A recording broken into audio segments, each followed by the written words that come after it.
The Force is old and full of shadows. The Chancellor's office at night. The great transparent steel window behind Palpatine's desk frames Coruscant's endless city glow, 10,000 levels of civilization burning gold and white in the dark. The tall ceremonial chair sits empty. The hearth brazier in the corner breathes low orange light across the walls, throwing long shadows that reach toward Anakin Skywalker like hands. He is standing very still. He has been standing still for 11 seconds. He knows because he has been counting. Because counting is the only thing keeping his mind from fracturing at its seams. Palpatine watches him from across the desk, with the patience of a man who has never once lost a game he chose to play. The dark side of the Force, the Chancellor says, folding his hands, is a pathway to many abilities some consider to be unnatural. He lets the word breathe. Unnatural, as though nature itself is the enemy. Darth Plagueis could stop death. Anakin, he taught his apprentice everything he knew. A pause, precise as a surgical cut. And then his apprentice killed him in his sleep. Anakin says nothing. The silence is not empty. It is full, packed tight with 11 years of memories that are rearranging themselves at violent speed, not randomly, in order. In sequence. Each one locking into the next with the cold mechanical certainty of blast doors sealing shut. Padmé's nightmares began the week after his mother died. The Tusken village. His rage. A private holographic communication to his quarters aboard the medical frigate the very next morning. Palpatine's voice warm with concern, reaching across the stars to a grieving boy's shoulder without ever having to leave Coruscant. How did he know? Dooku at Geonosis, the man who'd been Qui-Gon's master, who'd left the Order in disgust over Senate corruption, and who had escaped, walked away from a fight with Yoda, the most dangerous duelist alive. And he walked away. Because someone needed him to. The Clone Army, commissioned a decade before the war, commissioned by a Jedi Master who'd been dead for 10 years, a Jedi Master whose identity was erased from the archives, and whose file no Jedi had flagged as suspicious until Obi-Wan Kenobi discovered its absence by accident while tracking a bounty hunter's dart. Who erases a file from the Jedi archives? Grievous, the cyborg general with a collection of Jedi lightsabers and an endless supply chain that no Republic interdiction effort ever, not once, managed to trace to a single origin point. Fleet engagements that always left just enough separatist pressure alive to justify the next Senate vote, the next emergency decree, the next expansion of the Chancellor's wartime authority. Who benefits? The answer has been standing in front of him for 11 years and he has not seen it, because he has not let himself see it. Because seeing it meant losing the only person who had ever made him feel like his power was a gift instead of a burden, and the mind protects what the heart cannot afford to lose. Palpatine is still speaking. The voice is warm. It has always been warm. The tragedy of Darth Plagueis, the Chancellor says, rising now from behind the desk with the unhurried ease of a man who already knows how every conversation ends, is that he could save others from death, but not himself. The old face opens into something that is not quite a smile. Ironic, isn't it? It is not a question. Anakin's right hand closes at his side. "You're Darth Sidious," Anakin says, not a question either. Palpatine regards him the way a sculptor regards a finished work. Total ownership. Total satisfaction. "I am," he says simply. And so much more. Besides, the warmth in his voice is still there. That is the part that makes Anakin's teeth ache, that it sounds exactly the same. The same register. The same gentle authority. The voice that told him he was special, that he was suffering unfairly, that the Jedi didn't understand him the way Palpatine did. The same voice, the same cadence, and it is a mask that has been sitting on top of a monster for 11 years and he never heard the seam. "Come," Palpatine extends one hand, palm upward. An invitation. A claim. "I can teach you to save her, Anakin. The Jedi cannot. They would call you reckless for trying. I am offering you the only path that exists." Padmé, The name lands in his chest like a stone dropped from a great height.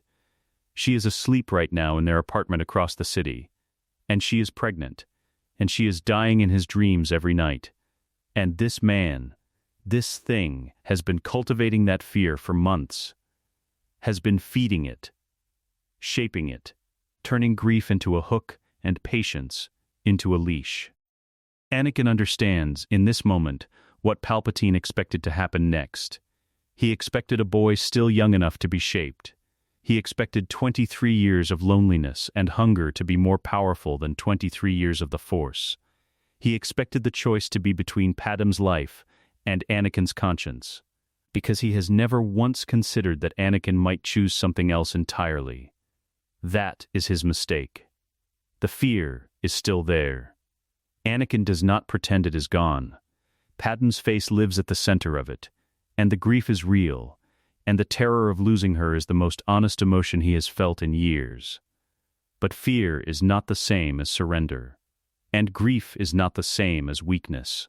The Jedi taught him that once, a long time ago before he stopped listening. He listens now. The lightsaber comes off his belt in a single motion. The snap hiss of ignition cuts the orange warmth of the room like a blade through silk. Blue, not red. The color of the order he was raised in, the order this man has spent 2 decades dismantling from the inside, one dead Jedi at a time. Palpatine's expression does not change. Not immediately. There is a half-second, the ghost of surprise moving through the old eyes like a shadow, and then the mask comes fully off. What is underneath is not warm at all. Destroy the Sith. Anakin's voice is quiet. Level. That was my purpose. That was always my purpose. The Force lightning comes without preamble. Both hands. Full power. A sustained blast of blue-white fire that fills the room with the smell of ionized air and the sound of something ancient and furious unleashed without restraint. It is the most powerful thing Anakin has ever felt directed at a living body. Beyond anything Dooku threw at him on Geonosis, beyond anything the archives described. Anakin drives into it. He does not dodge. He does not retreat. His blade comes up and the lightning crashes into the plasma in a shower of sparks that light the room like a sun going nova, and he takes one step forward. Then, another. Gemso, the form built for exactly this, for absorbing power and returning it, for turning an opponent's strength into their own undoing. It is not elegant. It was never meant to be elegant. It is a forward wall. It is refusal made physical. Palpatine staggers back. For the first time in 11 years, something crosses that ancient face that has no name in the Sith vocabulary. Anakin closes the distance in 2 steps. The blade comes down once. Clean, final, the kind of cut that ends things. No cruelty. No monologue. No hesitation born of doubt or mercy. Darth Sidious had 20 years to make his move, and he made it. And the Chosen One made his. The hearth brazier is still burning in the corner. The shadows still reach across the floor.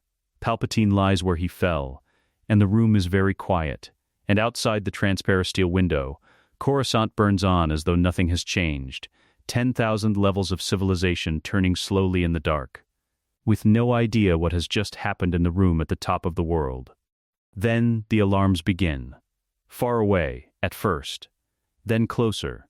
The sound of a republic that has just lost its chancellor filtering through durasteel walls and reinforced windows, one long climbing tone that does not know yet whether it is mourning or celebrating. Anakin Skywalker stands in the ozone and blood smell of the office, blue blade still ignited, and breathes.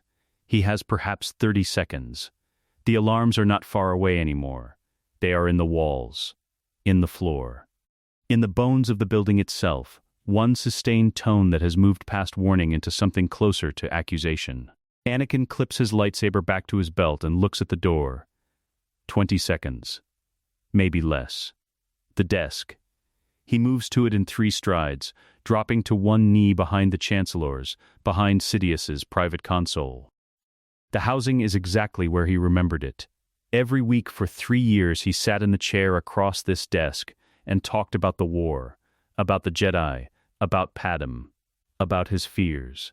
And every week Palpatine leaned forward with his elbows on this exact surface and radiated patient, grandfatherly concern. And the whole time the drive housing sat 4 centimeters below the desktop surface, in a shielded compartment that Anakin had noticed once, and filed away without knowing why. He knows why now. His fingers find the seam. The panel resists, magnetically sealed, biometric, designed to open for one set of hands and one set only. He reaches into the force and pulls, and the housing comes free with a shriek of tearing metal and a cascade of sparks that bite at his forearm. 2 drives. Matte black, unmarked, the size of his thumb each. He pockets them. He is already moving toward the window when he sees the secondary compartment. It is inside the desk's left drawer housing, behind the drawer itself, a hollow space that the drawer was designed to conceal. Inside, a holocron. Old, Sith-red crystal lattice, cool to the touch despite the heat in the room. Anakin stares at it for exactly 2 seconds. He takes it. 10 seconds later the door blows open. They come in fast and disciplined.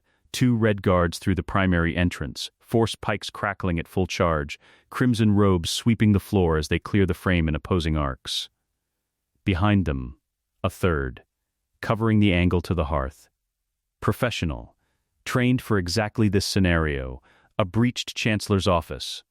A threat, still present. Chancellor. The lead guard's voice is clipped, combat flat.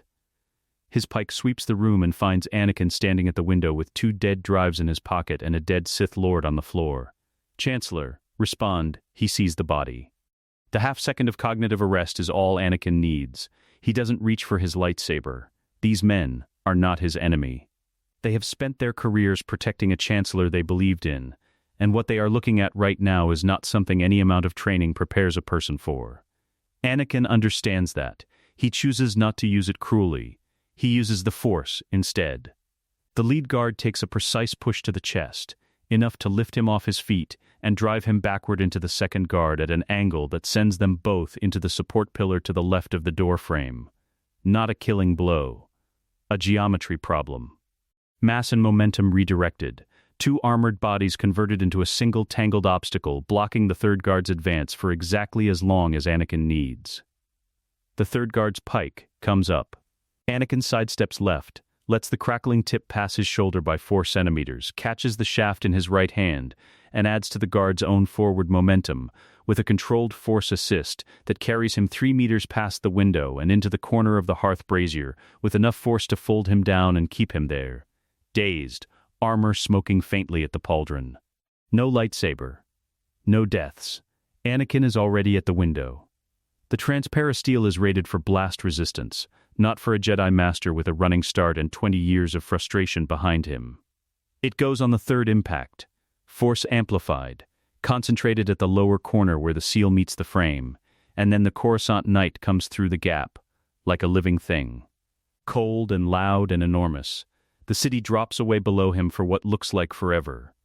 Coruscant from the inside of a building is light and warmth and the soft hum of climate control. Coruscant from outside is something else entirely. Wind shear at 400 meters, the roar of 1 billion tons of traffic moving through regulated lanes in every direction, the smell of recycled air and ion exhaust, and 100 years of industrial civilization compressed into a vertical column of noise that hits him like a physical force. He jumps.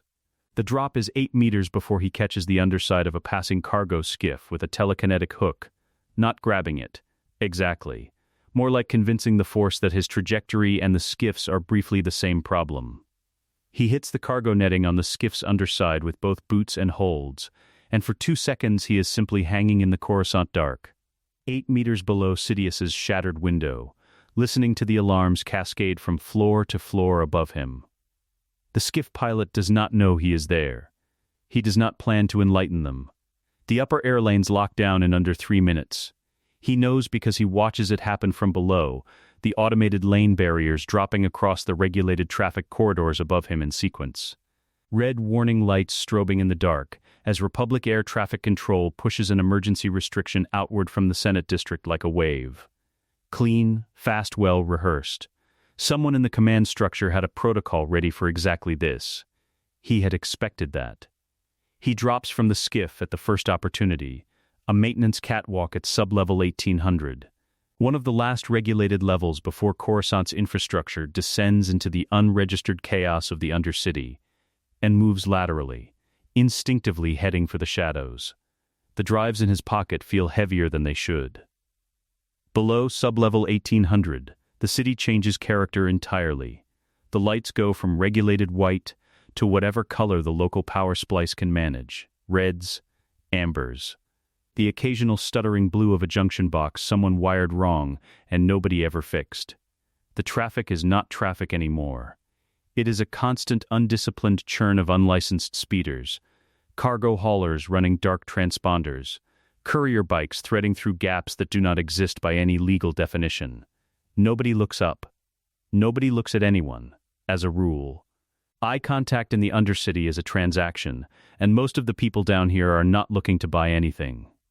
Anakin pulls his robe tighter and keeps moving. He needs to get to Padmé.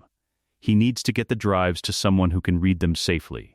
He needs to contact the Council before Mace Windu hears the words Chancellor murdered from a Senate guard and draws the conclusion that every instinct Windu has ever had about Anakin Skywalker will drive him toward. He needs 30 minutes and a miracle. He gets neither.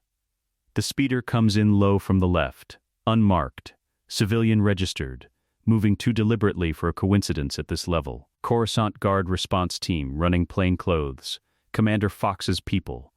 They found him faster than the upper lanes would suggest, which means someone in the chain of command had a secondary tracking protocol Anakin didn't account for. He doesn't run. Running in the Undercity means witnesses. It means cornering. It means a situation that ends with a lightsaber ignited in a corridor full of civilians who have done nothing wrong. Instead, he turns into a maintenance access shaft, a vertical tube barely wide enough for his shoulders, ladder runged, smelling of coolant and old metal, and descends 2 levels in 4 seconds by letting go of the rungs entirely and using the force to cushion the drop. The shaft opens into a power relay junction the size of a warehouse, humming with enough electromagnetic interference to scatter a standard tracking signal into noise. He stops. He puts his back against the wall and breathes. In, out, the drives in his pocket, the holocron against his ribs, the weight of what he has just done settling across his shoulders like something physical. Palpatine is dead. The war is not over. The clones are still out there with chips in their skulls and orders that have not yet been rescinded. Mace Windu is sitting in the Vice-Chancellor's office right now deciding what to do with 30 minutes of unchecked executive authority. And somewhere across the city, in an apartment with a view of the Senate building, Padmé Amidala is asleep and does not know that tonight, everything changed. He pushes off the wall. He has been still long enough. He finds a public comm terminal on sublevel 1796, ancient hardware, running on a local splice that predates the Senate District's monitoring grid by 15 years. He stares at it for a moment. Using it risks a trace. Not using it risks something considerably worse. He reaches into the Force one more time, not for strength this time, not for speed, for certainty. The same quiet frequency he has been ignoring for most of his adult life, the one that doesn't shout, that doesn't promise or threaten, that simply tells the truth when everything else is noise. It tells him he has less time than he thinks. He pulls the comm terminal's external casing off with his fingers, bypasses the registration handshake with a splice he learned from a GAR signals officer on Christophsis 4 years ago, and keys in a channel that is not in any Republic directory. The line connects on the second attempt. Padmé, he says quietly. Don't say my name. Don't say anything that tells them where you are. Just listen. Static, then her voice, low, controlled, already awake, already afraid, already thinking 3 moves ahead the way she always is. I'm listening, she says. He closes his eyes. Everything we feared about the war, he says. We were right. All of it. And I need you to get to Bail Organa's residence before the guard does. Tonight. Right now. Take nothing that can be tracked. A silence that lasts exactly as long as it needs to. "How long do I have?" she asks. "Minutes," he says. "Maybe less." The line goes dead. Above him, somewhere in the Senate office building, a HoloNet requisition form completes its final authorization handshake. The civilian relay array begins warming its transmitters. Amidala is almost ready. Mace Windu's office is on the 14th floor of the Senate office building. 3 corridors and a security checkpoint removed from the room where the Chancellor died. It is a large office. Important men have large offices on Coruscant, and Amidala has spent 30 years ensuring that his office communicates exactly the right quantity of importance. Not so grand as to threaten. Not so modest as to invite disregard. Tonight it feels very small. He stands at the window with his hands clasped behind his back and watches the Senate district's upper air lanes go dark in sequence. The automated lockdown barriers dropping like curtains across a stage, and he thinks about what the guard commander told him 4 minutes ago in a voice that was almost steady. "The Chancellor is dead, sir. His office. A lightsaber wound. The suspect is a Jedi." 4 words. 4 words that have just rewritten the next decade of galactic history, and Amidala is standing here in the dark, trying to decide which version of that history he intends to inhabit. He has served in the halls of this building for more than a decade, first under Valorum, then at Palpatine's side from the moment the Senate elevated him to Chancellor. He knows where every body is buried. He knows which senators were bought and which were blackmailed, and which simply believed with genuine and useless sincerity that the Chancellor was the last thing standing between the Republic and dissolution. He knows about the clone army's contingency orders. He knows the trigger phrase.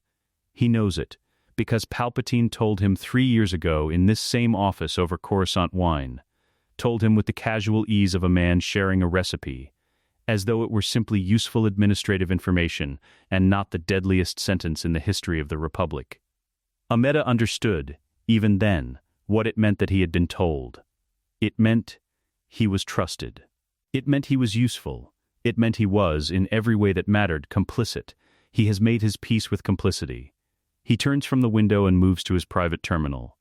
The trigger phrase requires authentication through the Chancellor's Office Military Command Array, a dedicated transmission system hardwired into the Republic's highest security communications infrastructure, accessible only through biometric authorization codes stored on the Chancellor's personal drives. The Chancellor's personal drives that are no longer in the Chancellor's desk. Amidala reads the security report twice, then a third time. The same 3 sentences, the same confirmation. The drive housing was physically removed from the desk console. Ripped free, the magnetic seal overridden by what the technical team is describing, with visible discomfort, as a significant application of force-assisted extraction. The Jedi took them. He sets the report down and sits for a moment with that fact, turning it over, examining it from multiple angles the way you examine a wound to assess how bad it is before you decide whether to scream. It is bad. Without the primary authorization codes, the military command array will not transmit Order 66. The system was designed that way deliberately, a safeguard against exactly this scenario, against the possibility of the order being triggered by an unauthorized party. Palpatine had appreciated the irony of that. Once, a safeguard built to protect Order 66 from abuse is now the only thing standing between the Republic and the Order itself. Amidala pulls up the secondary communications architecture. There is a backup route. There is always a backup route. Palpatine did not build systems without redundancies. The Coruscant Central HoloNet Relay, the civilian infrastructure backbone that carries Senate broadcasts, commercial transmissions, and emergency Republic-wide announcements, can be requisitioned under Emergency Executive Continuity Protocol 7, which transfers full communications authority to the Vice Chair in the event of the Chancellor's incapacitation or death. It will work. It will take longer.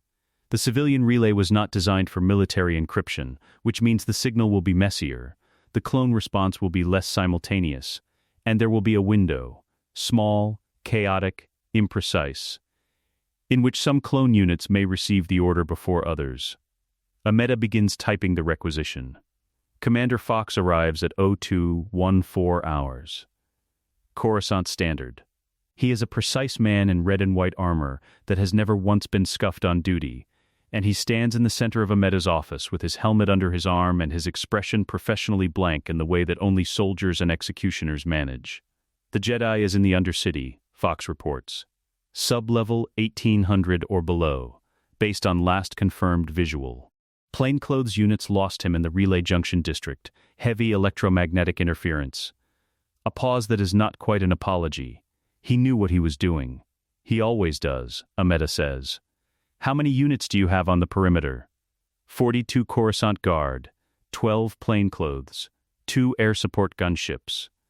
Senate district is sealed. He cannot reach the upper levels without us seeing him. He doesn't need the upper levels. Amida turns back to his terminal. He needs a comm line that isn't monitored.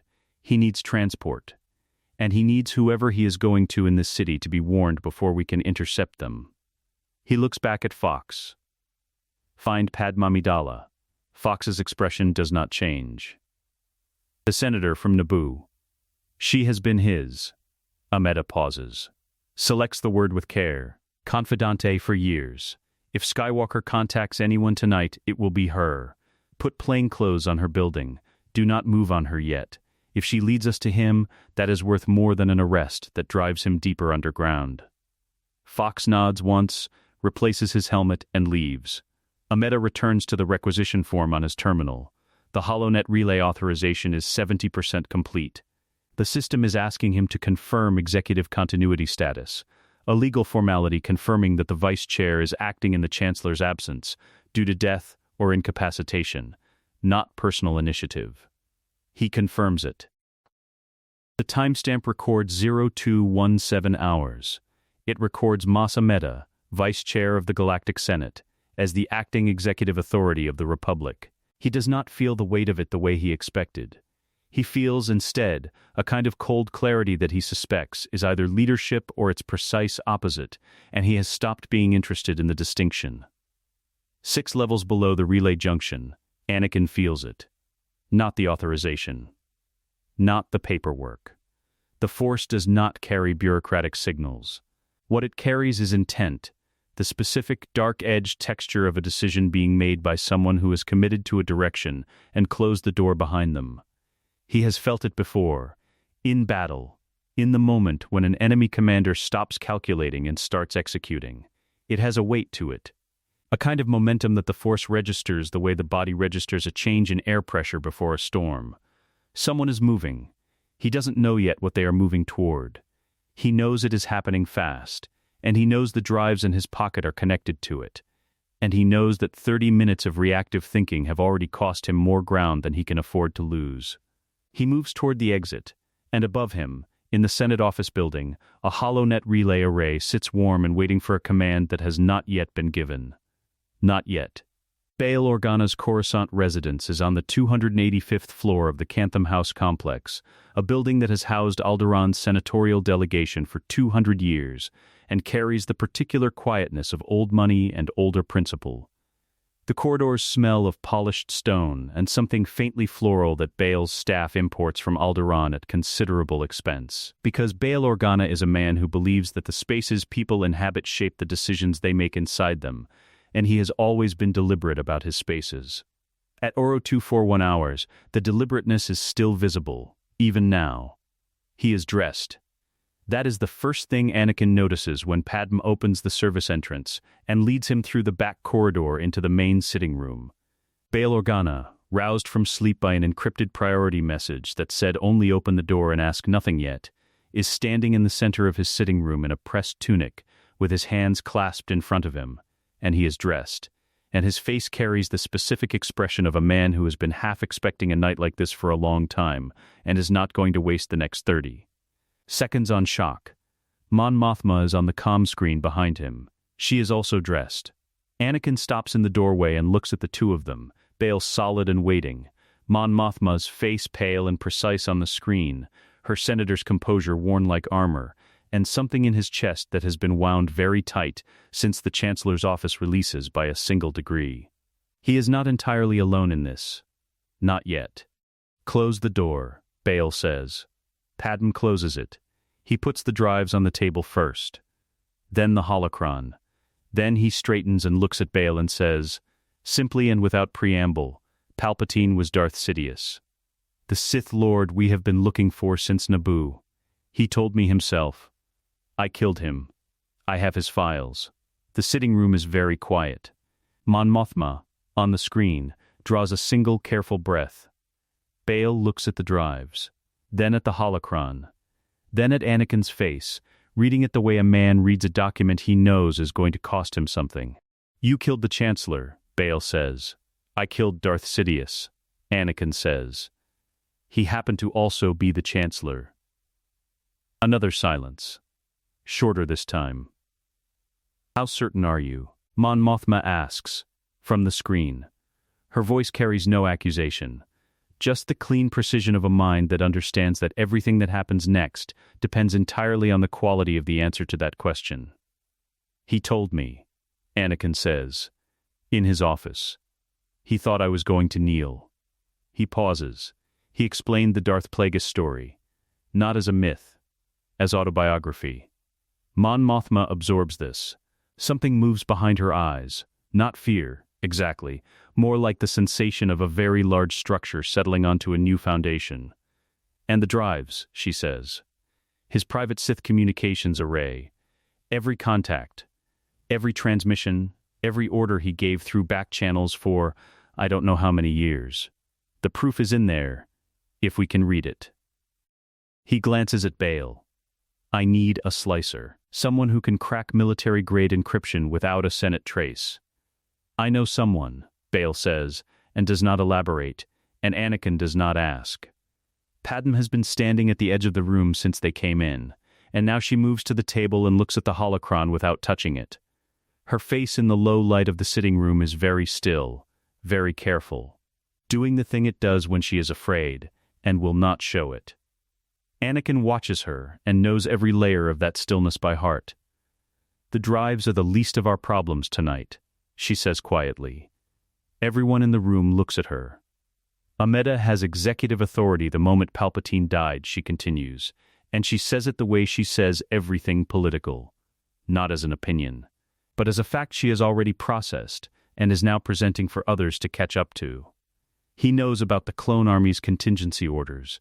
If he can find a way to transmit Order 66 without the authorization codes Anakin took, the HoloNet relay, Bail says. Yes, the word lands in the room like something dropped from a height. Anakin picks up the holocron.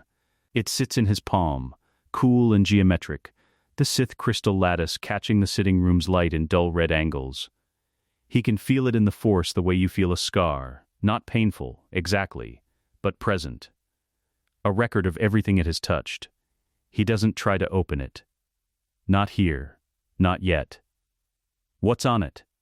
Padmé asks. I don't know, he says. Something he kept separate from the drives. Something he wanted physically near him. He turns it over. Which means it's either the most sensitive thing he owned or the thing he was most afraid of losing. Mon Mothma leans slightly forward on the screen. Or both. Or both, Anakin agrees.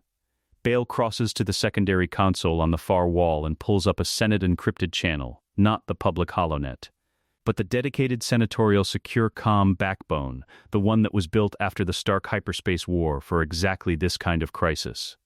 I'm going to contact 3 people, he says, already typing. People I trust, which narrows the field considerably tonight. I need them to begin preparing a legal mechanism for what comes next. Because if we walk into the Senate tomorrow with a dead chancellor and a Jedi's testimony and nothing else, Amidala buries us in procedural challenges before the first vote. We have the drives, Anakin says. We have encrypted drives that an unauthorized party removed from a crime scene by force, Bail says, not unkindly.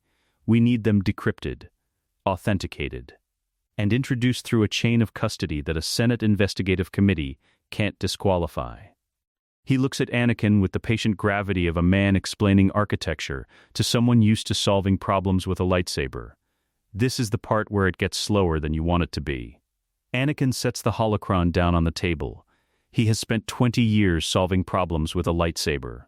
He is aware, standing in Bail Organa's sitting room at 0300 hours with Padmé's hand finding his arm in the low light, that this particular problem will not be solved that way. Not cleanly. Not fast. The war against Sidious was always two wars running simultaneously.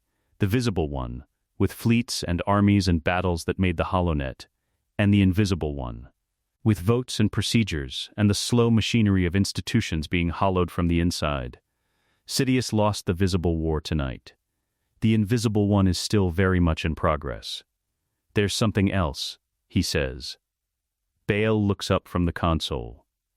The clones, Anakin says. Order 66 is a biochip protocol. It's not an order they can choose to refuse. It fires through a chip implanted in every clone trooper in the Grand Army.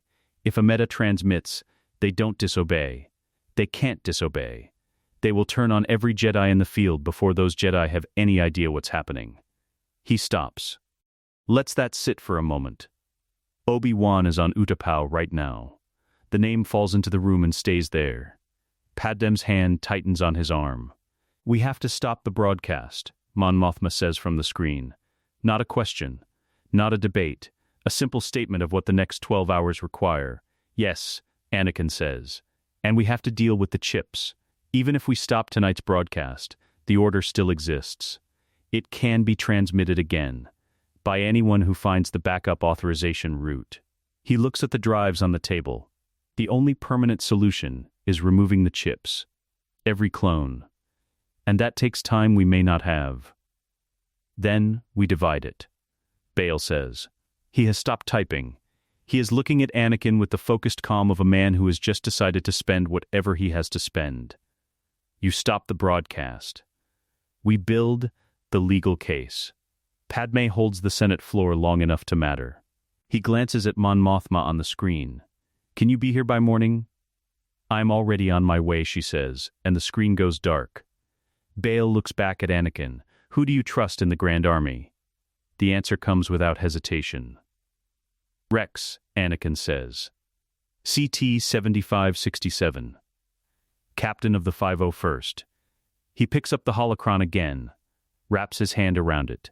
The red lattice catches no light at all now, in the sitting room's dimness, and it looks like nothing so much as a closed fist. Get me a clean comm line, he says. One that Fox's people aren't watching. Bail nods and moves, and somewhere across Coruscant, in the Senate office building, a HoloNet relay array sits warm and waiting for a command that has not yet been given.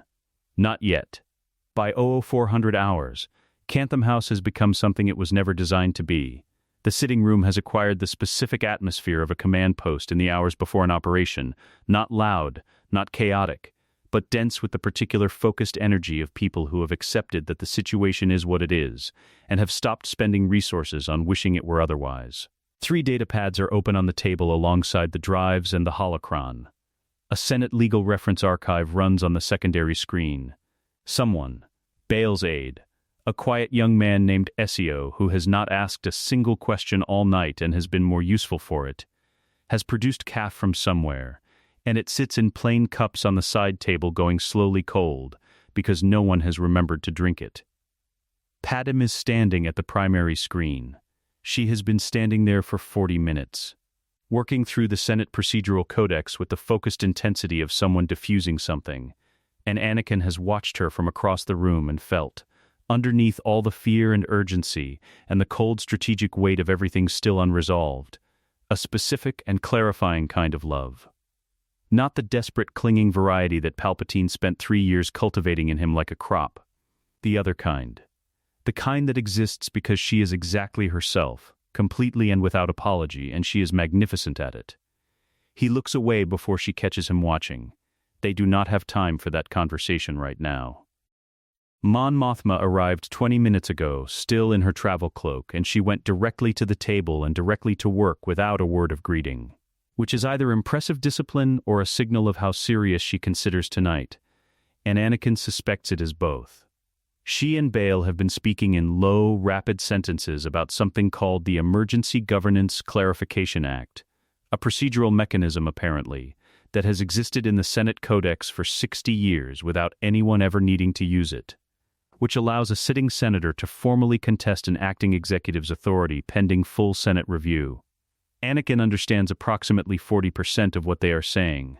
He has decided this is their battlefield and not his, and he is staying out of it. His battlefield is the drives. Bail's slicer arrives at 0412. She is not what Anakin expected, which is his own fault for expecting anything. She is perhaps 19, human, with close-cropped hair, and the permanently skeptical expression of someone who has spent years finding the gaps in systems that other people built with absolute confidence. She carries a single case. She looks at the drives on the table, then at Anakin, then back at the drives. Military-grade encryption, he says. I can see that, she says, and sits down and opens her case, and does not say anything else for a very long time. Her name, Bail mentions quietly, is not something she gives out. Anakin accepts this. He has known operatives who survived on exactly that discipline, and he is not going to compromise hers out of curiosity. He watches her work for 4 minutes. Then he stops watching, because watching does not help, and there are other problems to solve. Walk me through it again, Mon Mothma says. She is sitting now, both hands around a cup of caf she actually remembered to drink, and she is looking at Anakin across the table with the steady, undivided attention of a woman who processes information by hearing it rather than reading it. From the moment he revealed himself, everything he said, in the order he said it. Anakin goes through it. He is precise. Tactical, he describes Palpatine's words and his own internal sequence of realizations. The memories unlocking, the chronological recontextualization of the war, the specific moment when fear finished converting into clarity, and he watches Mon Mothma's face as he talks. She does not react emotionally. She listens, and she catalogues, and when he is done she sits for a moment in silence, and then says, quietly, he told you about Plagueis. Yes, by name. Explicitly, in his office. Yes, she looks at Bail. Something passes between them that Anakin can read without being told, the mutual recognition that what they have is, among other things, an eyewitness account from the most recognizable Jedi in the galaxy, given under circumstances that will be extraordinarily difficult to discredit regardless of what Ameda's legal team attempts. That matters, Padmé says from across the room, without looking up from her screen. It matters considerably, Mon Mothma agrees. Bail leans forward. It's still one account. From a man who was just granted access to the Chancellor's private office under emergency wartime provisions, and who left that office with the Chancellor dead, and the Chancellor's private files in his possession. He says it flatly, not as an accusation but as the version of events that Ameda's people will present to the Senate. Because Bail Organa prepares for opposition arguments the way other men sharpen weapons, we need the drives authenticated before morning session. Whatever is on them needs to be legible, sourced, and presentable to a committee that will be looking for any reason to call it fabricated. From the corner of the room, without looking up from her equipment, 40 minutes. The slicer says. Everyone looks at her. The outer encryption layer is military grade. You're right, she says, still not looking up, her fingers moving across her interface in a pattern that looks almost casual. But the inner architecture is older. Pre-Clone Wars Senate intelligence format. Whoever built the primary shell around it didn't go back and replace the original structure. They just put a wall around it. A pause. 40 minutes. Maybe 35. Bail says, good. She doesn't acknowledge the compliment. Anakin decides he respects her considerably. Padmé turns from the screen. Emergency session quorum, she says, requires 60 senators present in the rotunda, or available via verified HoloNet link. We have. She looks at a number on her datapad. 22 I can contact personally before dawn whose comm channels I trust. Bail? 14, Bail says. Possibly 16 if Fangzar answers a 0400 comm without panicking. He won't panic, Mon Mothma says. He's been expecting something like this since the petition of 2000. She sets down her caf. I can reach 9 more through the delegation channels we used for the petition. That puts us at 45. Minimum, we need 15 more, Padmé says. We need them before Amida calls his own session, Bail says. He'll move for emergency executive continuity legislation the moment the Senate convenes. If he controls the agenda, he controls the framing, and if he controls the framing, he calls Anakin a Jedi assassin, Mon Mothma says. He calls the drives stolen evidence. He calls the Sith revelation a fabrication designed to destabilize the Republic during wartime. She folds her hands on the table. It is, I will say, not an implausible narrative for someone who wants to believe it. People will want to believe it, Padmé says quietly. Palpatine was popular. He made himself popular very deliberately and very carefully and for a very long time. When people hear he's dead, before they hear anything else, the first thing they will feel is grief. And Amidala will use that. The room considers this. Anakin has been listening to all of it, with the focused quiet of a man in a briefing who is absorbing tactical information and waiting for the point at which his specific skills become relevant. He is a Jedi. He is not a senator. He is not a slicer or a procedural expert or a political strategist. But he has spent 20 years in the field learning to identify the precise moment when a situation shifts from planning to execution. And he can feel that moment approaching now, like a change in temperature. Amidala needs the HoloNet relay to transmit Order 66, he says. And he's had the requisition running for almost 2 hours, which means he's either hitting obstacles or he's being methodical. He looks at Bail. Either way, the relay is physical infrastructure. It has a location. Bail meets his eyes. Sector 7 of the Senate District. The Central Broadcast Authority Tower. I know where it is. Anakin, Padmé's voice carries a specific weight. I'm not going to destroy it, he says. I'm going to make sure it doesn't transmit one specific signal to one specific address. He pauses. Without killing anyone.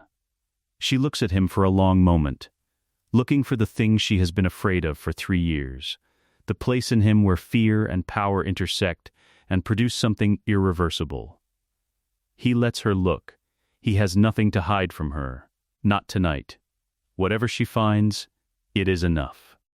32 minutes, the slicer says from her corner. Anakin stands. Tell me what's on those drives when they're open, he says to Bail.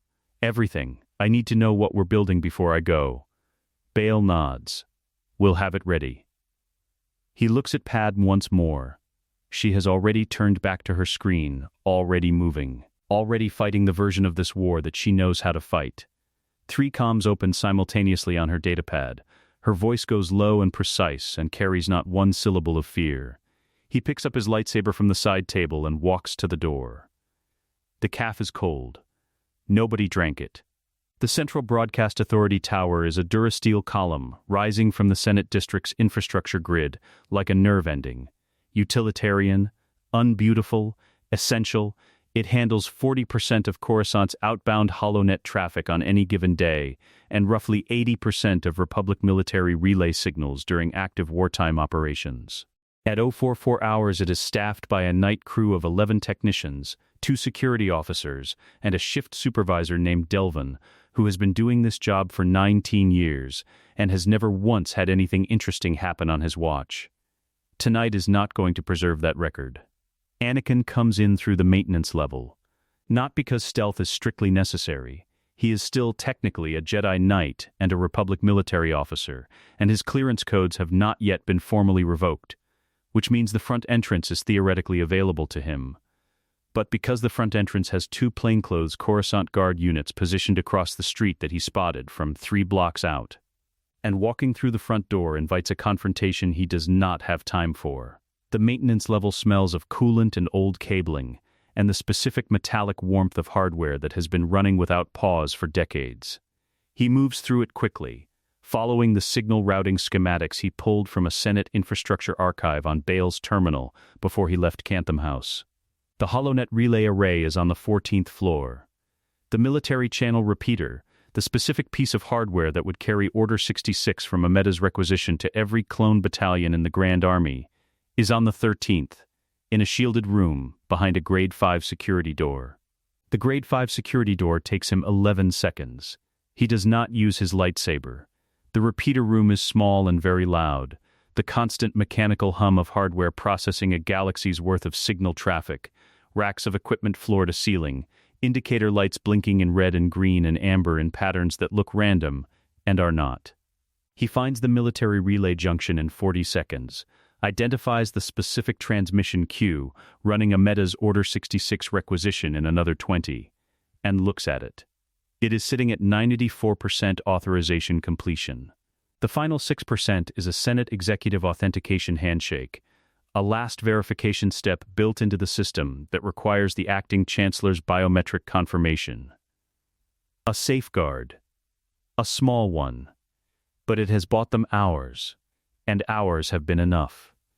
He reaches into the hardware casing and removes the relay card with his fingers. It is a small thing. A rectangle of processed circuitry and data pathways, the size of 2 fingers placed side by side. He turns it over in his palm and thinks about what it represents. Every clone trooper currently deployed across the galaxy. The chips in their skulls sitting dormant, waiting for a signal that is now not coming. Billions of people still alive because of this small rectangle, and none of them will ever know. He pockets it. Then he takes a second relay card from the adjacent slot, the backup channel, and pockets that too. Then he pulls out his comm. The encrypted priority channel to the 501st forward position takes 40 seconds to connect, and another 10 to route through the comm blackout protocols that Rex has been running since Anakin pinged him an hour ago with a single-word message. Stand by. Rex answers on the first tone. General, his voice is exactly what it always is. Direct, steady, carrying the particular quality of a man who has survived 4 years of a war that should have killed him several times over and has processed this fact into something that looks, from the outside, like calm. I was beginning to think standby meant something different than I thought it did. It didn't, Anakin says. Are you secure? As I can be. I'm in a shielded transport bay at sublevel 3300, away from the main barracks. A pause. Alone, good, Anakin leans against the relay rack and keeps his voice low and even. Rex, what I'm about to tell you is going to be difficult to hear. I need you to let me get through all of it before you respond. A beat. Understood, he tells him. He tells it the same way he told it to Mon Mothma. Precise, sequential, without editorial weight, because Rex deserves the same quality of information that any officer deserves, before being asked to make an irreversible decision. Palpatine, Sidious, the drives, Amida's move for the HoloNet relay, the relay card now sitting in Anakin's pocket. And then the chips. 5s. Rex says. The single word carries enough weight that Anakin stops talking. 5s found it, Rex says. You know that. He came to me. He told me there was something in our heads and nobody would listen, and he died for it. And a silence that is doing a great deal of work. I told myself it was the separatist pathogen they said had compromised his neurological function. The medical report. The Kaminoan scan results. I told myself the evidence was thin and 5s was not in the right state of mind, and the story the medical team gave us was the only one that made sense. Another silence. I told myself a lot of things. Rex? I believed them. Rex says. Some of them. Or I chose to. His voice has not changed register. That is somehow worse than if it had. How many? Every clone in the Grand Army, Anakin says. The chip controls the execution of Order 66. Without removal, the order can be retransmitted. Not tonight, I've just made sure of that, but the infrastructure exists, and Amidala still has executive authority. He pauses. I need you to do something very difficult and very dangerous, and I need you to do it in the next several hours. Tell me. I need you to find a medic you trust. Remove your chip first. Then recruit, one at a time, the officers you trust most in the 501st, only the ones you'd stake your life on, because that is exactly what you'll be staking. Chip removal first. Loyalty verification second, and I need it done quietly enough that the Coruscant Guard's monitoring net doesn't pick up a pattern. Silence, not the silence of hesitation. The silence of a man performing precise internal calculations, assessing risk and resource and probability the way he has assessed 1,000 battlefield problems across 4 years of war. Anakin has watched Rex think in the field. He knows the quality of what happens in that silence. Hicks. Rex says finally. He's my medic. He's been. A pause. He's been asking questions about 5s since 5s died. He'll believe it. Another pause. Shorter. He'll be angry. He has a right to be. Yeah, something shifts in Rex's voice. Not softening. Exactly, something more like a door opening inward. So do I. You do, Anakin says. And I'm not asking you to set it aside. I'm asking you to use it carefully, and not all at once. A sound that in another context might almost be a laugh. You sound like Ahsoka. The name lands. Anakin says nothing for a moment. Good, he says finally. That means I'm thinking clearly. Rex is quiet for 3 seconds. How many of the 501st do you need? Enough to hold the Senate district if a meta escalates to force, Anakin says. Enough to make it clear to the Coruscant Guard that turning this into a shooting war is not a viable option. He pauses. And enough to stand next to me when I walk into the Jedi Temple. A longer silence. When? Rex asks. Dawn. It's 0500 now. I know. Another silence. Then Rex says, General, did you have a reason to believe I wouldn't do this? Because I want to be clear. From where I'm standing, you just told me that the man who sent us to war engineered the whole thing to end with every Jedi in the galaxy dead and every clone trooper turned into an execution tool. His voice has not raised in volume by a single degree. It does not need to.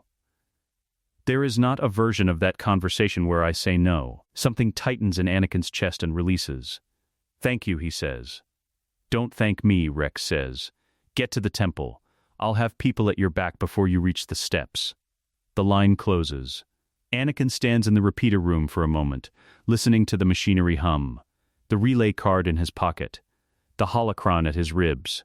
Outside this building, Coruscant is beginning its long transition from deep night to the gray pre-dawn that passes for morning on a planet with no visible sky.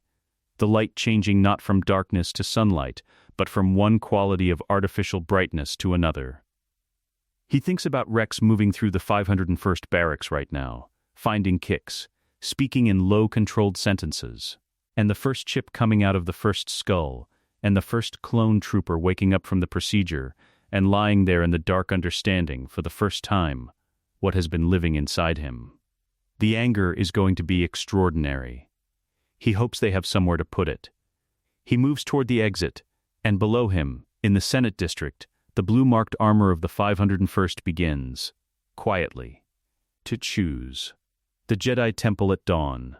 The 5 spires rise above Coruscant's endless city glow, catching the first gray light of the planet's artificial morning cycle the way a hand catches rain, not welcoming it, exactly, but present for it, solid against it.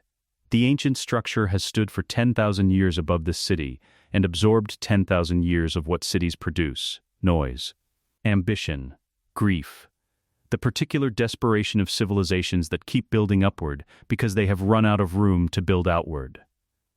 It has outlasted emperors and republics and movements that believed themselves permanent.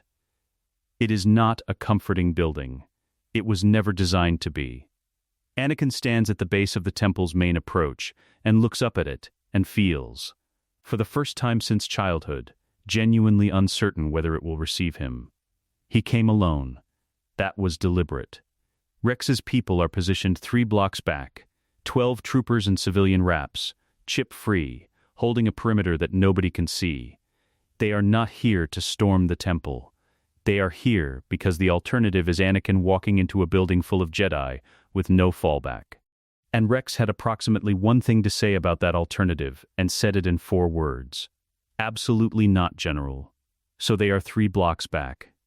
And Anakin is here, at the base of the steps, hands visible at his sides, lightsaber clipped to his belt and not in his hand. And the morning is cold and gray, and the temple steps are empty. They are not empty for long. The temple guards come out of the entrance in formation. 4 of them, double-bladed lightsabers ignited to yellow-white, moving in the precise overlapping pattern of people who have trained for perimeter threat response until it lives in their muscles rather than their minds. They stop at the top of the steps. The blades hum. They do not speak. Anakin does not reach for his weapon. He stands at the bottom of the steps and looks up at them and says, clearly and without aggression, I need to speak with the Council. I will not be armed when I do it. Whatever you need from me before that happens, tell me, and I will comply. The guards hold their position. 30 seconds pass. 40. The kind of silence that is actually communication between people using a channel he is not on. A decision being made somewhere inside the building, moving outward through ranks and arriving here in the form of continued stillness. Then the entrance opens again.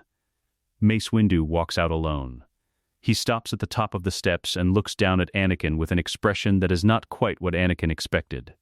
He expected cold anger.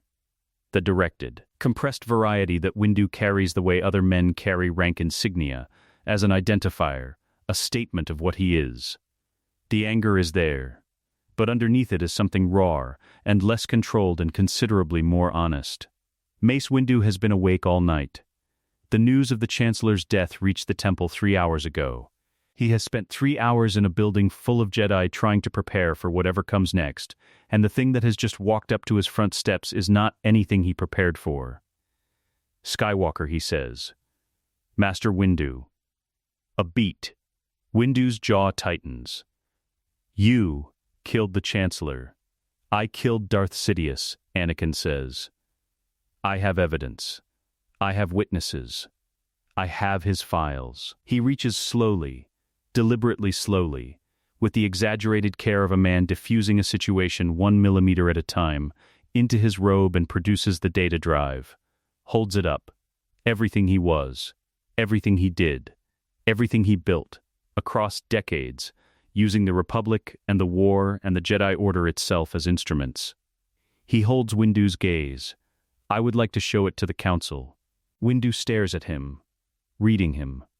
Mace Windu has spent 20 years developing the ability to look at Anakin Skywalker and identify the gap between what he says and what he is.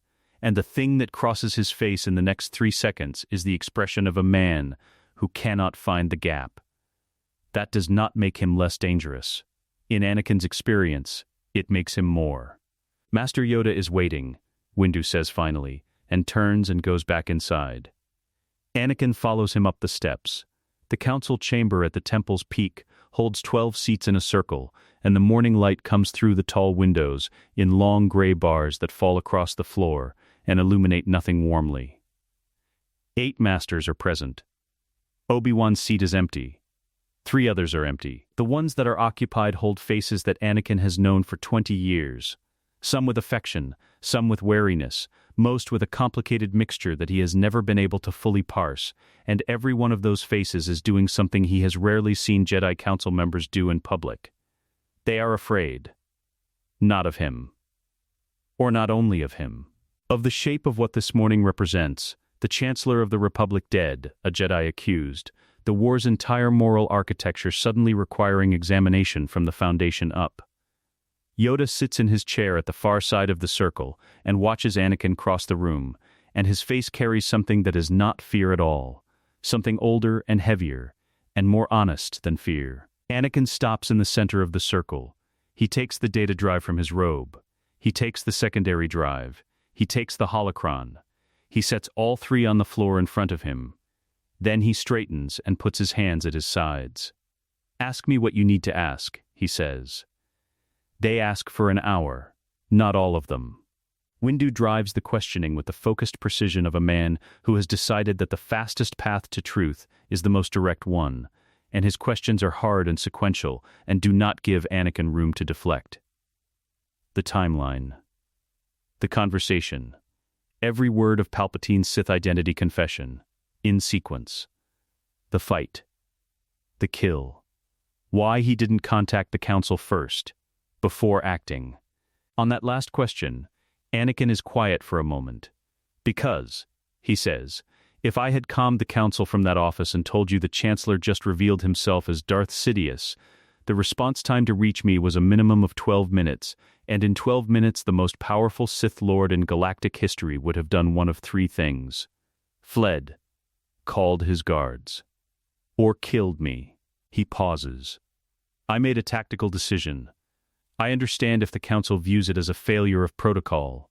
I viewed it as the only option that guaranteed the outcome. Windu says nothing.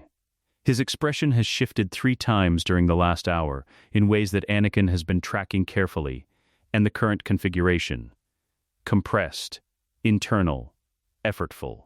Looks like a man rebuilding something in real time. Shak Ti speaks from across the circle. The drives, she says. What you brought. How were they obtained? From the Chancellor's private console. The housing was shielded and biometrically sealed. I removed it by force. He looks at her directly. I will not pretend that was within normal protocol. It was not. I made the decision that the information was too important to leave. Plo Koon, you said there is a Sith holocron.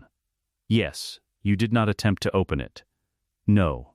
Opening a Sith holocron requires a specific connection to the dark side that I was not willing to establish in a room with a dead Sith Lord, and 30 seconds before the guards arrived. He pauses. I thought it more useful to bring it here. Something passes through the chamber. Not quite relief. The beginning of it, maybe. The sense of a room recalibrating. Yoda has not spoken. He speaks now. Failed, he says. Not as an accusation. As a verdict delivered against himself, in a voice that carries the weight of 9 centuries of accumulated certainty meeting one undeniable morning. The shroud of the dark side clouded everything it did. Beside him I sat, for decades, conferred with him, trusted the machinery he built. He looks at his hands for a moment, small, ancient, folded in his lap. Seen it, a youngling might have. I did not. The chamber is very still. Size matters not, Yoda says quietly. Sight. Sight failed us all. Windu stands. He crosses the chamber floor and picks up the data drive from where Anakin set it. He holds it for a moment, weighing it, the way you hold something that is about to change the shape of the world you thought you lived in. He looks at Anakin. The Council, he says, will review the evidence. A pause. The longest of the morning. And then, we will stand with you. It is not an apology. It is not a restoration of trust. It is a door opening by 1 degree, which is more than Anakin expected and less than he needed, and he accepts it for what it is. He nods once. Outside the tall windows, Coruscant's artificial morning brightens by a fraction, and somewhere 3 blocks from the temple steps, 12 soldiers in civilian wraps stand down from high alert and wait for the next order. The Galactic Senate Rotunda at full session is one of the most extraordinary physical spaces in the known galaxy, and not because of its beauty, though it is beautiful, the vast domed chamber rising hundreds of meters above the floor, the 2,000 floating Senate pods arranged in concentric tiers around the central platform. The acoustics engineered to carry a single voice to every corner, without amplification. It is extraordinary because of what it represents. 2,000 star systems. 1,000 species. The accumulated governing weight of a civilization that has been trying, imperfectly and expensively, and with frequent catastrophic failure, to hold itself together across millennia. It has seen crises before. It has never seen this morning. The session was called at 0600 hours under emergency continuity protocol, a Meda's authority, a Meda's agenda, the Senate's procedural machinery running exactly as designed in the hands of a man who has spent 30 years learning which levers to pull and in what sequence. The pods are filling now.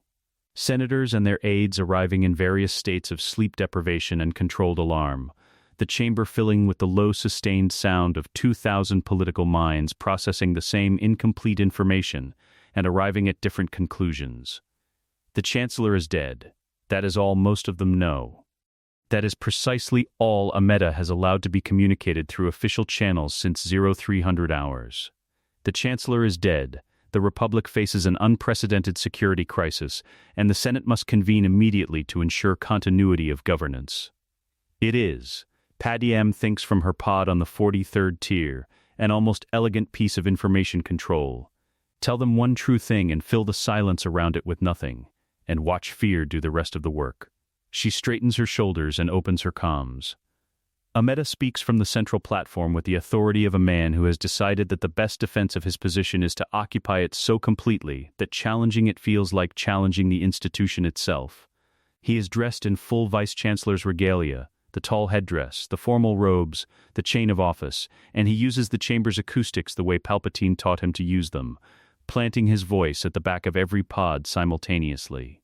"Senators," he says, "the Republic faces the gravest crisis of our era.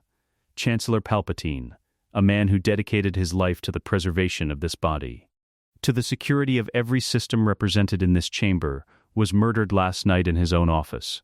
A pause, precisely weighted, by a Jedi Knight. The chamber responds, not in words, in the collective shift of 2,000 bodies absorbing a sentence that confirms what the rumor networks have been saying since dawn. Amidala lets the sound crest and settle before he continues. The evidence is clear. Senate security recordings place Anakin Skywalker in the Chancellor's office at the time of death. The Chancellor's personal drives were stolen from the scene. The Jedi Order, when contacted, has declined to surrender Skywalker for questioning. He folds his hands. "I am therefore requesting, under Emergency Continuity Statute 4, that this Senate authorize the following: martial law in the Senate District, pending resolution of the security threat, temporary dissolution of the Jedi Order's Military Commission, pending a full investigative oversight review, and permanent extension of the Chancellor's wartime executive powers, transferred to this office, for the duration of the crisis." 3 measures, delivered as a sequence so natural and logical that the connective tissue between them is almost invisible, each one presented as the obvious implication of the one before it, a chain of necessity leading from a dead Chancellor to permanent executive authority in the hands of the man currently holding the chain. Padmé keys her pod's address request and watches the indicator light. She has been watching it for 4 minutes when the chamber doors open. Not the senatorial entrance. The public gallery doors, high on the chamber's upper tier. The wide archways that admit observers, press, diplomatic visitors, anyone with authorization to witness the Senate in session. The doors open, and through them, walking in a line that is deliberate without being aggressive, come the Jedi. Windu, Shakti, Plo Koon. 6 more behind them. Not in combat formation, weapons sheathed, robes settling, moving with the particular unhurried quality of people who have made a decision and are not in a hurry to explain it to anyone. They take positions in the gallery and stand. They do not speak. The chamber notices. The chamber always notices. A sound moves through the pods, not quite an alarm, not quite a question. The specific acoustic signature of 2,000 people updating their assessment of a situation simultaneously. Amidala looks up at the gallery. Something moves across his face and is controlled before it fully forms. He turns back to the central platform. The address request queue will be point of constitutional order. Padmé's voice comes through her pod's address speaker before Amidala finishes his sentence, because her authorization came through 30 seconds ago, and she has been waiting for exactly this moment to use it. The chamber protocols require Amidala to recognize a constitutional challenge before continuing with agenda business. He knows this. Every senator in the chamber knows this. The beauty of the procedural codex, she has always believed, is that it constrains the people who would discard it just as much as it constrains everyone else. Amidala looks at her pod. His jaw is very still. The chair recognizes the senator from Naboo, he says. Padmé's pod descends toward the central platform on its repulsor track, the standard address position. Used for every major speech in this chamber's history, the same position from which Palpatine first requested emergency powers 4 years ago. She is aware of the symmetry. She suspects the chamber will be aware of it too. "Senators," she says, and the acoustics carry it everywhere, "you have been told the Chancellor was murdered by a Jedi. You have not been told why." She pauses, not for effect, but because the next sentence needs to land cleanly, without competition. "I am going to tell you why. And I am going to show you the evidence that supports it. And then each of you is going to decide, as elected representatives of your systems and your people, what you believe." Amidala, Senator Amidala. "This is not the appropriate forum for. This is the only forum," she says simply, and the chamber agrees with her, in the way that chambers agree with things, not by speaking, but by listening. 2,000 pods angling very slightly forward. The the particular collective attention of an audience that has just decided it wants to hear the rest. She nods to Bale's aide in the technical gallery. The chamber's central holoprojector, designed for star maps and statistical displays and the procedural graphics of Senate business, activates. What it projects is not a star map. It is a voice. Palpatine's voice, clear and precise, recorded on the drives that Anakin pulled from the desk console 9 hours ago, and that a 19-year-old slicer cracked in 31 minutes in Bail Organa's sitting room. The recording is a communication between Darth Sidious and Count Dooku, dated 4 years prior, detailing the specific financial architecture of the Separatist command structure. The accounts, the intermediaries, the supply chains. Palpatine's voice giving Dooku orders about a war that Palpatine's public identity was spending those same 4 years prosecuting on the other side. The chamber is very quiet. Another recording plays. Then, another. Decades of Sith correspondence rendered in the Chancellor's unmistakable voice, discussing casualties as acceptable mathematics, discussing Jedi deaths as operational objectives, discussing the clone army's inhibitor chips in the specific language of a man reviewing inventory. The chamber is not quiet anymore. The sound that comes from 2,000 pods simultaneously is not a word and not a scream and not a cheer. It is the sound of an assumption failing. The structural sound of something that was holding enormous weight, discovering that the foundation it rested on was not what it appeared to be. Species that have not agreed on anything in decades are, in this moment, experiencing the same thing.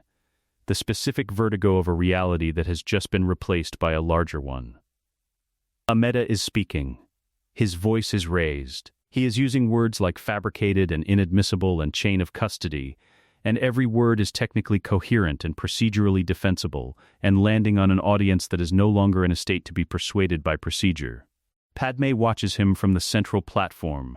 She thinks of the relay card in Anakin's pocket. She thinks of Rex's troopers moving through pre-dawn barracks with a medic, and a truth that had been buried in their skulls for 4 years.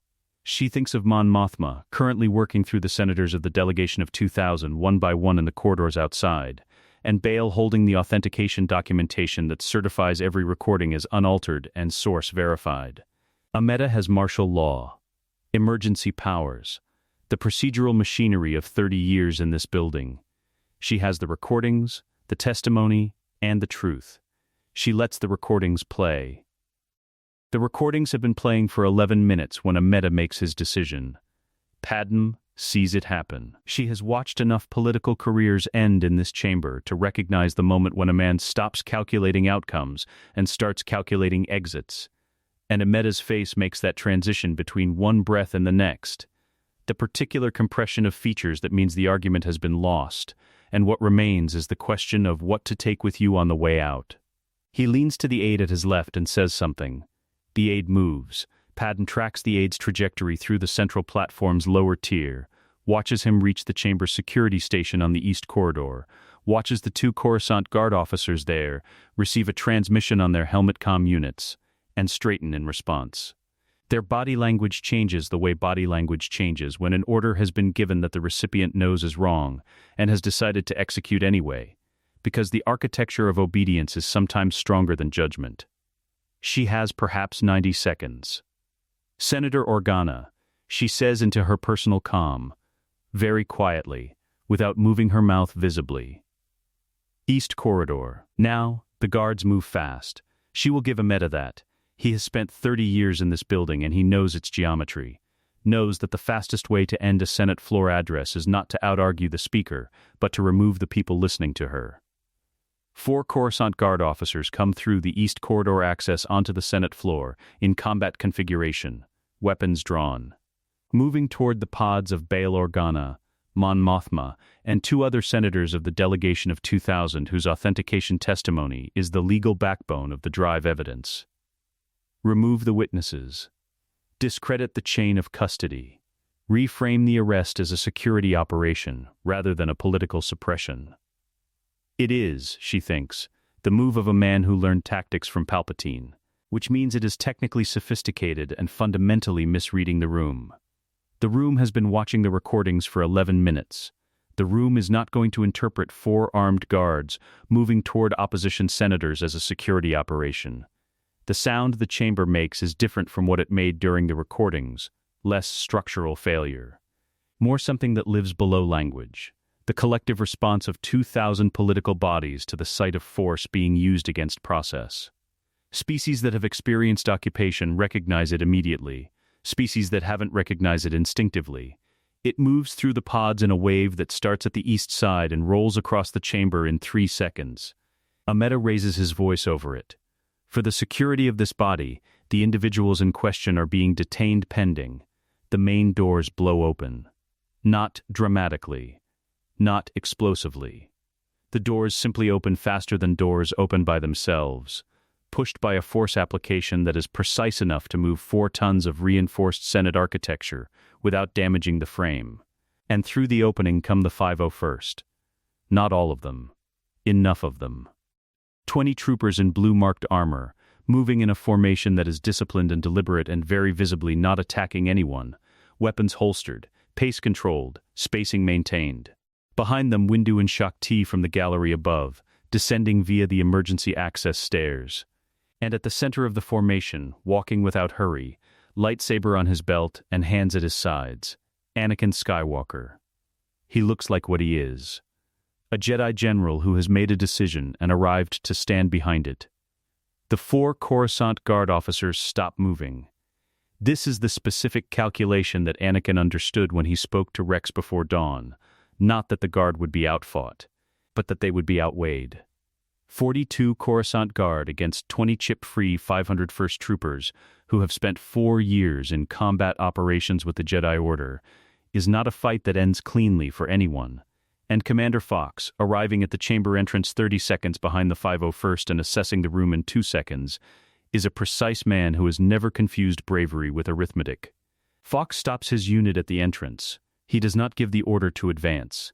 Anakin walks to the center of the chamber floor. He does not speak to the Senate. He does not address the pods or the platform or the 2,000 systems watching through their representatives' eyes. He crosses to the 4 officers who were moving on Bail and Mon Mothma, and he looks at each of them in turn, and he says, quietly enough that only they can hear it, "Step back. Nobody here needs to be hurt today." 3 of them step back immediately. The 4th holds for 2 seconds, not defiance, exactly, more the last physical expression of an institutional loyalty trying to find somewhere to stand, and then he steps back too. Anakin turns to face the central platform. Amidala is still there. This is, Padmé reflects, either courage or a failure of imagination, and watching him stand on the platform in his vice-chancellor's regalia, with the chamber's full attention pressing down on him from every angle, she decides it is the latter. He has spent 30 years in a building where power was always available to him in some form. And he is standing here now because he has not yet fully processed a world in which it isn't. "Mas Amidala," Anakin says, from the chamber floor. His voice carries. The acoustics help, but mostly it carries because of the quality of attention the room is paying him. 2,000 pods leaning forward, every audio feed live, the moment recording itself into the galaxy's memory in real time. The emergency executive authority you claimed this morning was obtained by suppressing material evidence of criminal conduct by the Chancellor, whose office you served. The transmissions you attempted to send through the Central Broadcast Authority Tower constituted an illegal military order under Republic Code Section 7 of the Emergency Powers Limitation Act. He pauses. "I am placing you under arrest on behalf of the Jedi Order and the Senate of the Galactic Republic." Amidala looks at him. The chamber is absolutely still. Then Amidala looks at the guards. At Fox, still holding position at the entrance. At the 501st troopers arranged between him and every exit. He performs his own version of the arithmetic that Fox performed 60 seconds ago, and he arrives at the same answer by a different route. He straightens. Adjusts the chain of office at his collar with 2 fingers, a small, precise gesture that costs him nothing and allows him to look, for 2 more seconds, like a man making a choice rather than a man who has run out of them. "I acted," he says, "in the interest of stability. Everything I did to preserve the Republic's continuity during an unprecedented crisis.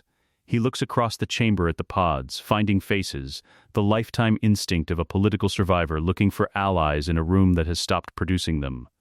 The Jedi killed the Chancellor. Whatever Skywalker claims to have found, the chain of custody is Amidala. Windu's voice comes from the gallery above, and it has the quality of a door closing. Stop. Amidala stops.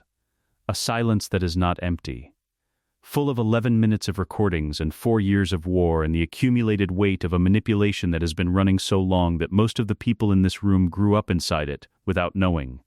Then, I want it noted, Amidala says, to no one in particular, in the voice of a man whose political instincts are still running on reflex even now, that I was never informed of any Sith involvement. Whatever Palpatine was, whatever he did, I was an administrator, not a conspirator. Padmé looks at him from the central platform. She thinks about the HoloNet requisition filed at 0217 hours, with Mace Windu's biometric signature on every line. She says nothing. The recordings have already said it. 2 501st troopers step forward, and Amidala goes with them, with the dignity of a man, who has decided that dignity is the last asset he has left, and he will not waste it. The chamber exhales, not in celebration. Not yet. In the way that chambers exhale after the specific kind of session that rearranges what everyone in the room believed when they walked in, a slow, collective recalibration, the sound of 2,000 minds updating files that have been running on incorrect data for years. Padmé stands on the central platform and watches the troopers move Amidala toward the exit, and thinks about what comes next. The investigative committee, the legal proceedings, the months of institutional work required to verify and codify and make permanent what this morning has demonstrated. The work that is not dramatic and does not have a clear ending and requires exactly the kind of sustained patience that she has spent 20 years developing. Fox crosses the chamber floor toward Anakin. He stops 3 meters away. General Skywalker, he says. Commander, a pause. Fox looks at the 501st troopers, then back at Anakin. My unit will stand down. Another pause. For now. That's all I'm asking, Anakin says. Fox nods once, turns, and begins pulling his people back. Not defeated, not converted. Simply choosing, as precise men sometimes do, to wait and see what the evidence produces before deciding what to do with it.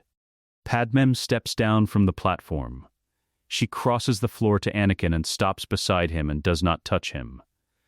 Because they are in the Senate chamber with 2,000 pods and every HoloNet feed in the galaxy watching, and some things can wait 10 more minutes. But she stands beside him. And he stands beside her. And the chamber, slowly, begins to breathe normally again. The war ends not with a battle, but with a transmission.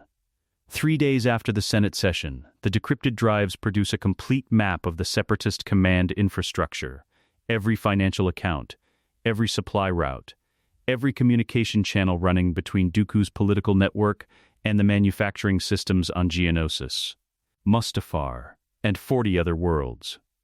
Without Sidious directing it, without the money flowing, without the orders being given, the Confederacy of Independent Systems does not collapse dramatically.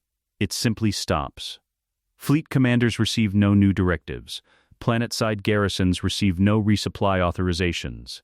The political leadership of the Separatist Council, gathered on Mustafar awaiting orders that never come, eventually opens a channel to the Republic and asks, in language stripped of ideology and reduced to pure pragmatic survival, what the terms of cessation look like. The Senate sends Padmé Amidala. She negotiates for 9 days. The terms are not punitive. She argued for that specifically, in 3 separate committee sessions against opponents who wanted punishment written into every clause, and she won each time on the same argument, that a peace designed to humiliate produces the next war, and the Republic has had enough of engineered wars. The Separatist worlds are reintegrated with full senatorial representation. Their militaries stand down. The droid armies are decommissioned world by world in a process that takes 6 weeks and generates an enormous quantity of legal paperwork and almost no casualties. It is, by every historical measure, an extraordinary outcome. Padmé comes home from Mustafar with a treaty and a look on her face that Anakin recognizes, not triumph, but the specific exhaustion of someone who has spent 9 days refusing to let the worst impulses of the room win, and succeeded, and is now very tired. He is waiting at the landing pad when her shuttle touches down. She walks down the ramp and he is there, and she stops in front of him, and she looks at him for a long moment, really looks. The way she looked at him in the Senate chamber when she was deciding whether the man she married still existed inside what the war had made of him, and then she puts her hand against his face. "It's over," she says. "Most of it," he says. She almost smiles. "Most of it," she agrees. The chip removal program takes 4 months. It is not announced dramatically. There is no single galactic broadcast, no ceremonial moment. It happens the way most things that actually change the world happen. Incrementally, in medical facilities across 100 systems, one clone trooper at a time. Each procedure overseen by Republic medical officers and a rotating team of Kaminoan specialists who cooperate with visible reluctance and eventual pragmatic acceptance. Rex coordinates the 501st's participation from the front of the queue. He is in the recovery room for 40 minutes after his own secondary procedure. A deeper scan revealed a microfracture in the chip casing that the field surgery had missed, and Anakin sits with him for those 40 minutes without being asked. They do not talk for most of it. Rex stares at the ceiling of the medical bay and processes something that does not have a clean name, and Anakin lets him process it. Eventually Rex says, "Five's new." "Yes," Anakin says. "He died for it." "Yes," Rex is quiet for another minute. "Make sure that goes somewhere," he says finally. "Not just the record, somewhere people can actually find it." His name. "I will," Anakin says. He does. The Senate Intelligence Committee's final report on the inhibitor chip program, released 6 weeks later, names CT-5555 in its opening citation. The clone trooper who identified the conspiracy at the cost of his life, whose testimony was dismissed, whose death was officially attributed to neurological damage caused by a separatist biological agent. A fabricated explanation deployed to discredit everything he had uncovered and bury it alongside him. The committee's report reclassifies his death as a consequence of suppressed evidence and recommends a formal Republic memorial acknowledgement. It is not enough. Anakin knows it is not enough. Rex knows it too. They agree, without discussing it, that knowing it is not enough is the appropriate response, that demanding it be enough would be a different kind of failure. The Council's formal apology to Anakin happens on a Tuesday. Not the ceremonial kind. No gathering in the council chamber. No audience. No recorded statement for the HoloNet. Mace Windu comes to Anakin's quarters in the temple in the early evening and knocks on the door like a person instead of using the internal comm, and Anakin opens it, and Windu stands in the corridor with his hands clasped in front of him and says, "Plainly and without preamble, I was wrong about you. Consistently, and for years, and in ways that mattered. I am sorry." Anakin looks at him. Windu's face carries the specific quality of a man who has rehearsed the sentence enough to mean it and not enough to be comfortable with it, which is the version of an apology that Anakin has always trusted more than the polished kind.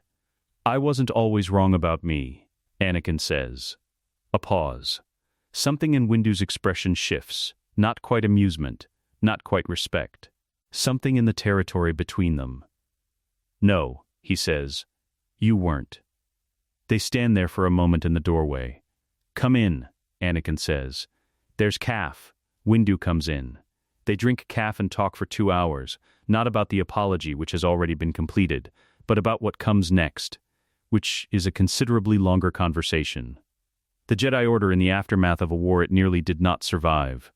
The code and what it does and does not actually require of the people living under it. The specific question of whether an attachment that sustained a Jedi's clarity through the most dangerous crisis in the Order's history ought to be reclassified as a liability. Windu does not agree with everything Anakin says. Anakin does not expect him to. But he listens, and he pushes back with specifics rather than doctrine, and at the end of 2 hours he stands to leave and says, "At the door, bring it to the full council. Formally, write the argument out. You'll vote against it," Anakin says. Probably, Windu says. But I'll vote on the argument, not the person making it. He pauses. That's different than what I've been doing. It is different. Anakin accepts it. He brings it to the council 3 weeks later, written out, 12 pages, the most carefully constructed document he has ever produced. The vote is 6-5 in favor of beginning a formal review of the attachment prohibition, not abolishment, not immediate reform, but review, with a committee and a timeline and the genuine possibility of change at the end of it. 6-5. Obi-Wan, back from Utapau and still processing the full shape of what happened in his absence, votes yes. Anakin is aware that this costs Obi-Wan something. The attachment to tradition is real in him, genuinely held, not merely performed, and the yes vote is not comfortable. He casts it anyway. Afterward, in the corridor outside the chamber, Obi-Wan falls into step beside Anakin without speaking. They walk the length of the hall in silence, the way they have walked 1,000 corridors together over 20 years. Master and apprentice, brothers. Two people who know each other well enough that silence between them is not absence, but presence. At the end of the corridor, Obi-Wan says, "You should have told me." About Padmé. Yes, Anakin considers the full weight of that. The years of concealment, the fear underneath it, everything that the secrecy cost both of them. "I know," he says. "I would have." Obi-Wan starts again. "I don't know what I would have done, but I would have tried." "I know that too," Anakin says. Now, Obi-Wan nods. The nod of a man filing something under insufficient but true, which is where a great deal of real reconciliation lives. Naboo in the early spring is water and light and the sound of birds that have no interest in galactic politics, and the lake retreat sits on the water the way it always has. Still, quiet, built for exactly this kind of morning. Anakin sits on the balcony as the sun comes up. Inside, Padmé's still asleep, and the twins are asleep, and the world is doing the thing it occasionally does when you have survived something that required everything you had. It is being ordinary. Unremarkably, stubbornly, beautifully ordinary. The water moves. The light changes. A bird makes a sound in the trees below. Luke makes a sound too, from inside, the specific pre-cry sound of a child not yet fully awake, testing the air, deciding whether the morning requires complaint. Anakin listens. The sound resolves into silence. Luke has apparently decided the morning is acceptable. Good instincts, Anakin thinks. He looks at the water. He thinks about a boy from Tatooine who was afraid of losing everything he loved, and what that fear cost, and what it might have cost, the shape of the other future, the one that didn't happen. The one he can trace clearly enough from the inside of this one to understand exactly how close it was. He is not that boy anymore. He is also not that boy. He is something built from both, the fear and the clarity, the darkness and the choice made in it, the man who killed a Sith Lord in a Chancellor's office because love, at the last moment, looked like protection rather than possession. He closes his eyes. Breathes. Below the balcony the lake is very still, and the morning is very quiet. And somewhere behind him in the house his family is asleep in the particular safety of people who do not know yet how close the danger came. That is enough. For now, and for a long time to come, that is more than enough. Let us know what you'd like to see next. The end.